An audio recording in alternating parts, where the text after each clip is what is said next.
UGC के नए नियम लागू होने के बाद पूरे देश में विरोध के सुर दिखाई दे रहे थे।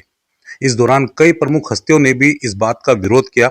हमारे साथ इस बात पर इस मुद्दे पर बात करने के लिए प्रसिद्ध कवियत्री अनामिका अंबर जी मौजूद हैं। अनामिका जी, आपका स्वागत है यूपी न्यूज में।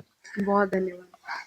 पहले पूरे देश में विरोध हो रहा था, लेकिन अचानक से आज सुप्रीम कोर्ट ने इस पर रोक लगाई। विरोध में आपका भी सुर जो है बहुत तेज था जी। और बड़ा तीखे तंज थे। तो क्या परेशानी आपको उसमें महसूस हुई थी जो आपने इतना विरोध किया था? देखिए, परेशानी बहुत ही सीधी-सी बात है। कोई भी कानून तभी स्वीकार्य है या कोई भी न्याय संगत बात तभी स्वीकार्य है जब वो दोनों पक्ष उसमें सुने जाएँ। मुझे जो बात लगी या जिस बात का हम सब ने असहमति जताई, नाराज़गी जताई, विरोध किया, वो ये था कि यदि यूजीसी कानून पास हो जाता तो इसका अर्थ ये था कि सवर्ण होना तो अपराध हो गया। यदि आप सवर्ण हैं, वही आपका अपराध है। इसके बाद फिर कोई सुनवाई नहीं, उसमें कुछ आपको कहने की आवश्यकता ही नहीं है। यानी कि एक वर्ग को न्याय ही तब मिलेगा जब दूसरे वर्ग का को के साथ अन्याय होगा। जबकि हम सुनते आ रहे हैं कि एक बार को दोषी छूट जाए चलेगा, पर निर्दोष को सज़ा नहीं होनी चाहिए।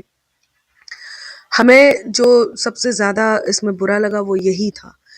मेरा मानना ये है कि आप न्याय संगत तभी न्याय संगत स्थितियों में होते हैं जब दोनों पक्षों की बराबरी से सुनवाई हो, किसी पूर्वाग्रह पर नहीं बल्कि साक्ष्य और तर्क के आधार पर उस निर्णय को लिया जाए।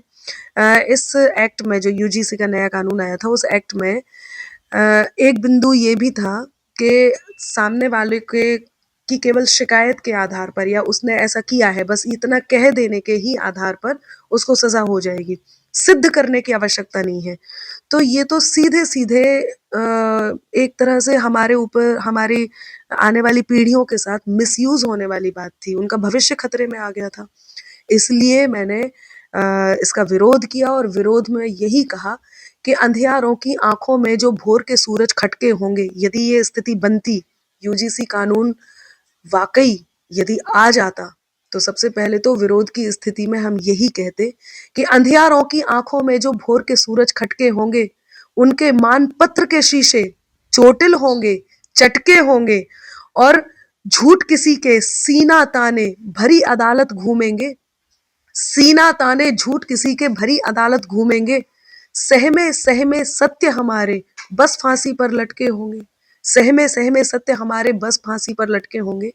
एक गलतफहमी में ललितपुर के एक विष्णु तिवारी को 20 साल जेल रह के आना पड़ा, जिसमें 10 साल तो रेप के थे, लेकिन 10 साल जो थे वो SC/ST एक्ट के तहत उन पर सज़ा हुई थी और फिर बाद में पता चलता है कि वो सब झूठ था।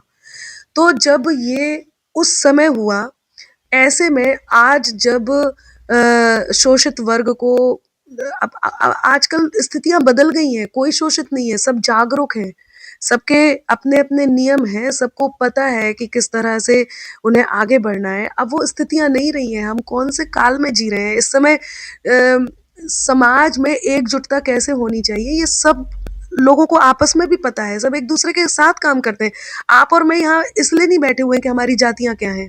आप और मैं इसलिए बैठे हैं कि आप एक पत्रकार हैं, अनामिका एक कवियत्री है, वो उत्तर दे रही है। तो जिन आधार पर जिन बिंदुओं को हम सोचते ही नहीं हैं, उन बिंदुओं पर उन आधार पर यदि पर्सनल पूर्वाग्रह निकाला जाए, पर्सनल दुश्मनियाँ निकाली जाएँ, तो इस बात से नाराज़गी थी और इस बात का मैंने विरोध भी किया था। लेकिन कहा तो ये जा रहा था कि समाज में जो भेदभाव है उसको कम करने के लिए, दूर करने के लिए नियम लाए हैं। हाँ जी, बिल्कुल उसका स्वागत है, उसको कब मना किया है। समाज में भेदभाव को कम करने के लिए जितनी भी नीतियाँ पहले भी अपनाई गई हैं, उसका अनामिका अंबर ने सबसे पहले गाना गा कर के या लोगों के बीच आके वीडियो बना कर के सबसे पहले सहमति जताई है। लेकिन यहाँ ऐसा नहीं है, इस वाले में ऐसी बिल्कुल भी नहीं है, इसमें भेदभाव कानून के आते ही केवल इसकी जैसे आहट ही आई थी, उसमें ही कुछ लोगों ने ये बयान देने शुरू कर दिए कि इन्होंने सालों-साल जो हमारे ऊपर शोषण किया है, अब देखेंगे, अब बहुत बढ़िया हुआ है, अब देखा जाएगा कि अब इनका क्या होता है। जब इस तरह की बातें आप सार्वजनिक रूप से कहने लग गए, तो क्या ये डर हमारे मन में नहीं आएगा कि कल को हमारे बच्चों के साथ क्या होगा, हमारे भविष्य का क्या होगा? तो ऐसे में सरकार से ये अनुरोध है, ये उनसे केवल हमने गुहार लगाई है कि परिवार के एक सदस्य को खुश करने के लिए परिवार के दूसरे सदस्य को घर से बाहर निकाल देना या उसके अधिकारों को क्षीण कर देना, उनको छीन लेना, ये कहीं भी न्याय संगत नहीं है।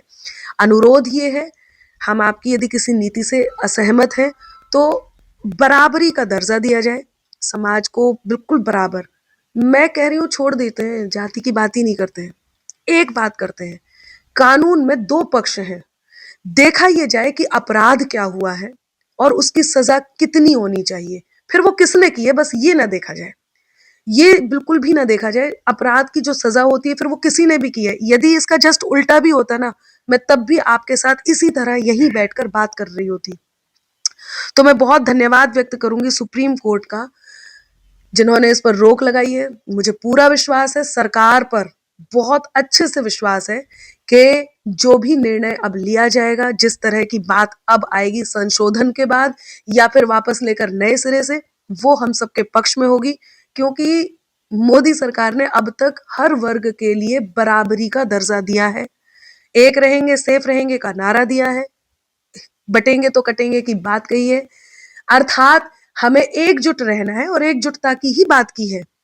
किस वजह से इस तरह का ये निर्णय आया है, कोई ना कोई बात होगी, इस पर एक बार फिर नजर डाली जाएगी और नए सिरे से इसको हम तक पहुंचाया जाएगा, इस बात की पूरी उम्मीद है। लेकिन इसको रोकने तो सुप्रीम कोर्ट ने लगाई है, सरकार इसको लागू करना चाहती थी, सबका विरोध भी आ रहा था, फिर भी कोई बोलने को तैयार नहीं था सरकार की तरफ से। मैं बार बार एक बात कह रही हूँ, मैंने आपसे भी पहले जिन लोगों से बात की है एक ही बात कही है और ये बात बिल्कुल सही है। हम केवल एक बिंदु देखते हैं, हमारी जिम्मेदारियों का जो दायरा है वो बहुत कम है, बहुत छोटा सा है। सरकार की जिम्मेदारियों का दायरा बहुत बड़ा है, उन्हें बहुत सारे बिंदुओं को देखना होता है, बहुत सारी चीजों को देखना होता है और हम सबको बहुत अच्छे से उम्मीद है। कुछ लोग ये कह रहे हैं कि अब क्या भाजपा से नाराज हो गए या सरकार से नाराज हो गए। हाँ, नाराज हो गए, लेकिन विरोध की स्थितियां इस स्तर पर नहीं आई है कि हम ये कह दें जाओ जी अब हम आपको नहीं चुनते, हम इनको चुनते। नहीं, ऐसा बिल्कुल नहीं है, क्योंकि हमने पहले भी नीतियों का समर्थन किया है, क्योंकि वो देश हित में थी, समाज हित में थी, राष्ट्र हित में थी, हमारे हित में थी। आगे भी हम समर्थन कर रहे हैं।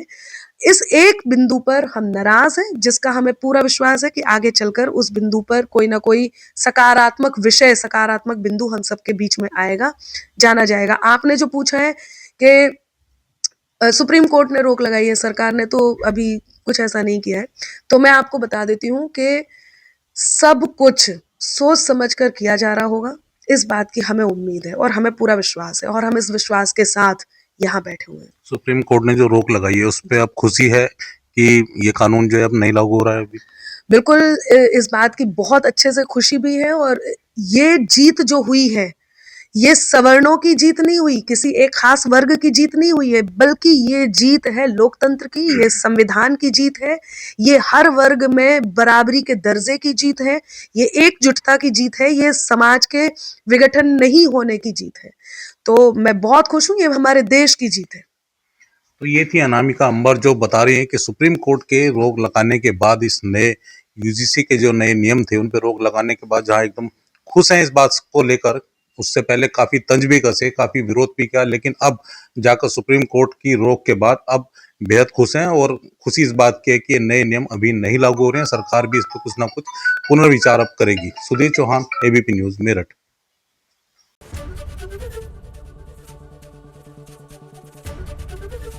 एबीपी गंगा, खबर आपकी, जुबान आपकी।